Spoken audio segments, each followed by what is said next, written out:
Happy holidays! Look at all of these delicious chocolate choices. But today we are especially excited to unbox the Bissinger's Handcrafted Chocolatier.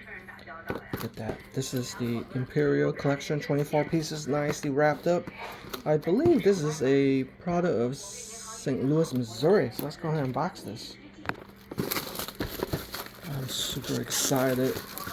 Let's go ahead and see what this chocolate box is about. Look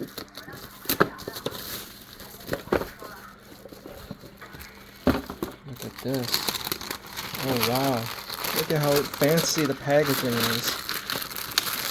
Look at this. 24 pieces. Will you look at that?